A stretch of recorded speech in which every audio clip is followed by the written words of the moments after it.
it's your girl K-Star. Welcome back to my channel, y'all.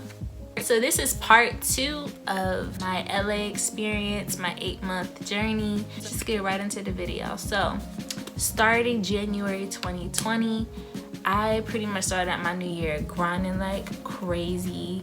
I was working in Hollywood still and hustling like crazy, and I remember I was working for my boy Hoser, and he wanted me to come to Pasadena this time, and I had only worked Hollywood area, so I was like, I never been to Pasadena before. It was like a new area, and he wanted me to promote this club, so I go. It was the most craziest thing I had ever been through. Well, one of the craziest things. I won't say the craziest, but it's one of them.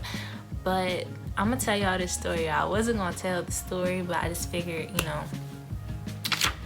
I don't know, maybe someone needs to hear this, I don't know. So I get to Pasadena, I do my job, everything's cool, I get paid, and I was pretty much trying to find a Bank of America ATM to deposit the cash that I just made. It literally said it was a Bank of America ATM that was like 0.2 miles away, blah, blah, blah. So I was like, okay, so at this point, it's like 2:30 a.m. So I'm walking and notice that this man is following me or whatever. So I cross the street and I start, going the same direction towards the ATM, and I noticed that whenever I would stop walking, he would stop. He was following me, right? I walk up on this bar, and so I go inside and I ask the manager, what time they close. He's like, we're actually about to close now, blah, blah. I'm like, dang, this man was following me. So I didn't tell him that, but I just sat there, and he was like, are you okay? And I'm like, I was like, yeah, do you mind if I use your phone? Because my iPad was dead.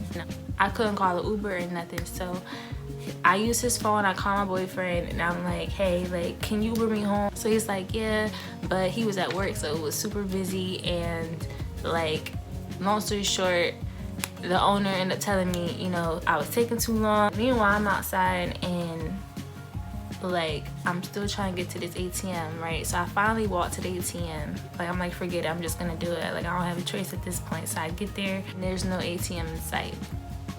There's no ATM in sight. And mind you, on the way to the ATM, it was a white car that literally stopped at the light. It asked if I was okay, if I needed a ride, and I'm like, of course I'm not gonna talk to a stranger, no. So I noticed that there's this truck unloading, and I just asked him, I'm just like, hey, do you mind if I charge my iPad here? Y'all, and I say this is a crazy night. This is so crazy. Anyway, so okay, so he's like, yeah, I'm about to finish loading up, but you could charge it while I'm here. So I'm like, okay, cool. So I'm charging my iPad. The iPad's on 5%, and then it just automatically shuts back off again. As soon as it came on, it just shut right back off. So I'm like, okay, I am pretty much stranded because there's no Bank of America ATM for me to deposit my money. My iPad is dead. I was just like, okay, this is crazy. So as I'm walking, I noticed that this white van pulled up, and it just stopped. And this street where I was on, it was nobody there. So the fact that it just randomly just stopped on the side of the road, when there was nobody else in sight, alarmed me. So I just immediately walked the opposite way. It was crazy. And then I was scared at this point because I'm just there's nobody else in sight. But as I started walking the opposite way, I noticed that there was this lady, sitting at the stop, the bus stop or whatever. And I just wanted to be next to somebody else, so I just went to go sit next to her until this van pulled off. But the van sat there, literally did not move. So as I'm sitting with the lady, this white truck pulls up to us, and he his eyes just looked weird. I'm trying to tell y'all, I'm very, very in tune with people's energy and things like that. He had weird energy, and he rolls down the window. He's like, hey, do you need a ride? Da, da, da. I'm like, it's 3 o'clock in the morning. You think I'm about to get in your truck? No, I didn't tell him that, but this is what I'm thinking. I'm like, you must think I'm an idiot. So I'm like, no, no, thank you. But if you would like to Uber me home, that would be awesome, right? So he sits there, he just rolls up the window and he just sits there. Like, so literally about, like, I would say 5 feet away is this white van, and then literally like 600 feet there's this white truck. They're both sitting on the same side of the road, like nobody else is in sight. So I'm just like, what are they doing? So like the lady is looking at me like, what is going on? Like, she can hardly speak English, so I was talking Spanish to her. You know, I know a little bit of Spanish, y'all.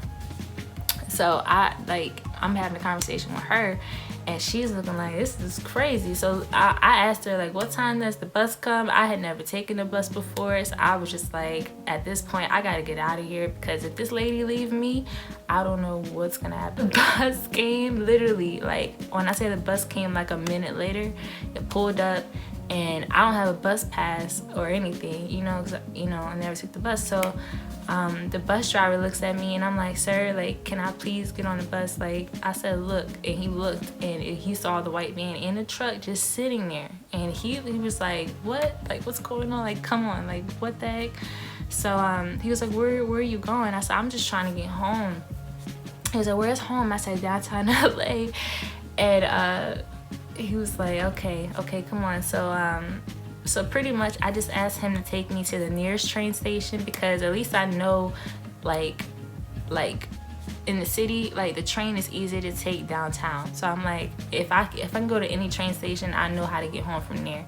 So coincidentally, it ended up taking me to the Hollywood and Vine train station, where my boyfriend's job directly is, like right there. So I was like, that was nothing but God. Of course, nothing but God.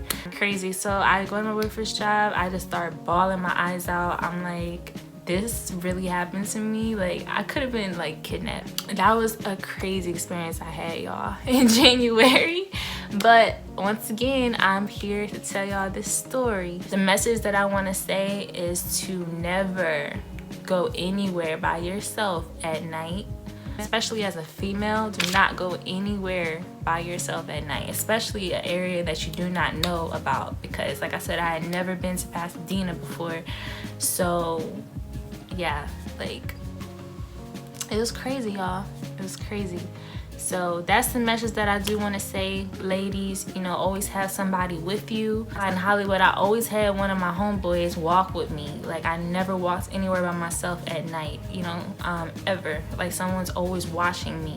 So yeah, that messed me up. Like, I was just praying, like all night the next day. And it's so funny because my mom called me at like 5 in the morning, because I feel like she kind of knew I was in danger. Like, it's so weird. My mom is like spiritually woke like that. I didn't want to tell her what happened to me, because like, I mean, any mother is gonna worry. I didn't want to, you know, scare her like that. I'm like 2,000 miles away, you know what I'm saying? So I don't want to scare her or like stress her out. So I didn't tell her what happened. And I was just prayed up, thanking God, like, I'm still here, you know. And I feel like he showed me that he's with me. Like, he's showing me that he's always protected me, like, no matter what. Like, no matter what. Because there was nobody else on that street but me and this lady. Like, you just never know. So yeah, guys, that was my story time for January. So January, I felt like was definitely a test. January was my test month. It really was. But I held on and had faith, you know. And I got a call from Staples Center, and they asked me to work the Grammys.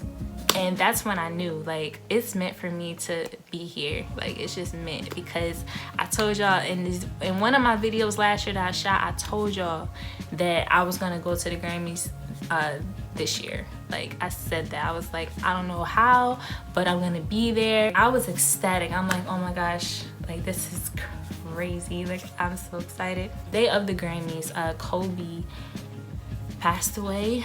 It just took away all the excitement, to be honest. I woke up to the news and it was just a sad vibe the whole day.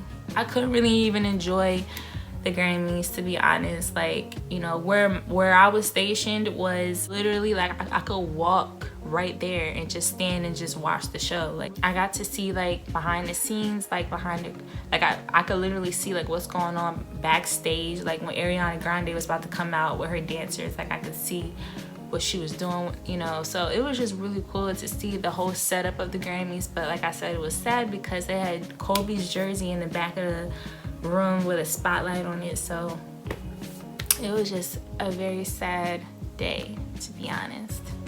But I just want to share that with y'all because manifestation is real and having faith is real also. February, I actually started Fitness February, where, you know, it's been 4 years now since I started doing that. Y'all know I'm passionate about fitness and health, so I was working out every single day. And I also got a call back from a show, The Playground, who wanted me to perform at their showcase February 23rd. So I was super excited about that. So I was just rehearsing, working out.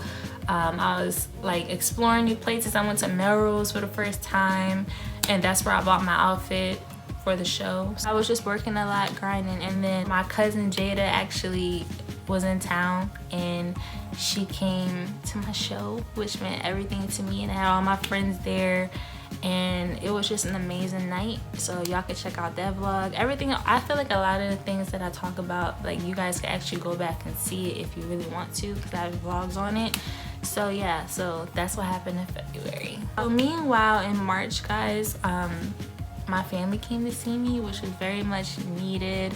I was missing them, so it was just a great time. I showed them around. I had a whole itinerary planned, and they enjoyed themselves, you know. So, but literally right after they left, like, that's when COVID-19 happened, and I was kind of in denial about it until my job called me and said that Staples Center, you know, they said that they were closing for the remainder of the season. I'm like, what? Like, I was on a schedule, like, to work the whole weekend. I was about to make buku money, y'all, and they were just like, you know, COVID is like serious. So I was just like, what the heck am I gonna do? But the next day after that, Trump announced a national state of emergency.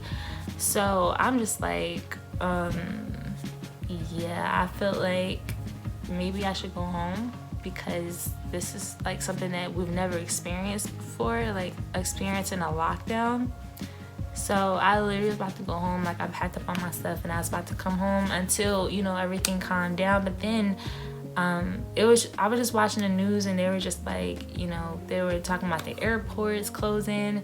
So I was just being kind of like paranoid, because I was like, I don't really want to fly during a national like pandemic, like by myself. Like, I didn't feel comfortable.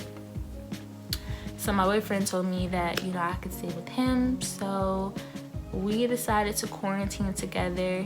And y'all, when I say quarantining, like in a new relationship especially, is definitely a test, because I just feel like it's a magnifying glass on your relationship. And at the end of the day, we needed our space. Like, I told you before, I love to spend my time at Barnes & Noble reading and writing and like being in my zone, or going to a coffee shop like Starbucks and just like being in my zone. Like, I really, really like value my alone time, and so does he. So we just weren't seeing eye to eye on things. So like, I just decided to go ahead and go home and just be with my family, because I felt like initially that's what I really wanted to do, but I was just scared at first. And then I was like, I'm in a relationship and he's here in LA, so I'm just like, you know, I just felt like we could try to make it work. But at the end of the day, I feel like I made the right decision to coming home and just focusing on everything that I want to focus on. I felt like I couldn't really focus the way I wanted to, like how I can vlog and just, you know, have like my space and just like focus. You know, I need that. Like, you know, in any healthy relationship, you need your space. Like, you cannot be around someone 24 hours a day. I'm not talking about the couples that's been together for a while and then you guys are quarantined together. Like, I think at this point we had only been together for like 2 months, so we were just boom, slammed together. So, you know, a lot of our differences came out, a lot of our you know, things just came up that, you know, I just felt like we should just, yeah, think about if this is what we really want. But in the meantime, I was working out a lot. I was still trying to be productive. Lockdown, we couldn't do anything. We're just in the house. I was cooking every day. I was writing and working out, pretty much, reading. So yeah, April came and I was just really stressed out at this point because I'm just not used to being in the house, y'all, like 24/7. I'm just not. So I was really stressed out, and I was just feeling down. I was really down, and like I said, I'm really big with energy. So like if someone around you has negative energy, like it affects you. So it's just like and there was no way for me to get away from it unless I took a walk or something like that. At this point, like I just needed peace of mind.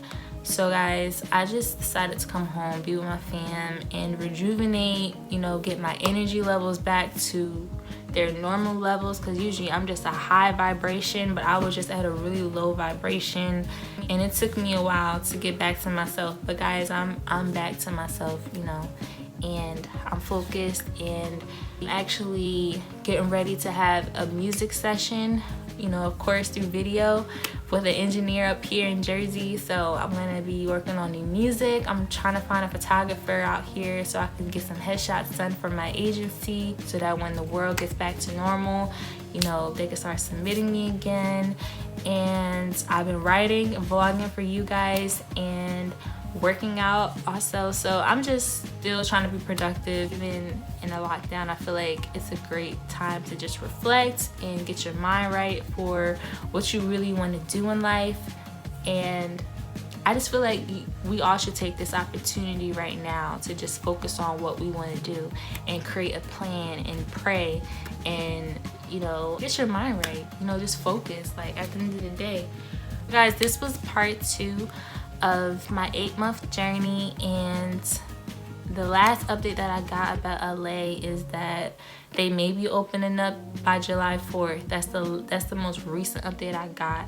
So my original plan was to come back in June, but I'm just keeping an ear out for when they open up again, because like I said, I'm doing everything I can up here so that when it opens up, I could just hop right back into it, you know. And my advice to you, if you do want to move to LA, is to just make sure you have a solidified hustle, multiple hustles, multiple incomes, and also make sure you go there with a focused mindset. Don't get distracted, because like I said, that one time that I got distracted and went to go party, my phone, you know what I mean, got stolen. So unfortunate things happen when you become distracted. So yeah, I would just say, you know what you want to do, come there with a focused mindset, and be prepared to put in the work and grind, because LA is definitely hustle city. You have to have multiple hustles, and also just have the personality to network and meet people. So yeah, that's my advice. In my 8 months, that's definitely what I've learned, and so I'm mentally prepared to go back and just kill it the second go around. And yes, I'm gonna continue to update you guys on my progress, so make sure you subscribe to my channel for more videos, guys. And I love you so much. Thank you so much for watching this video. Give it a thumbs up if you enjoyed this content, and I will see you guys in the next video. Mwah.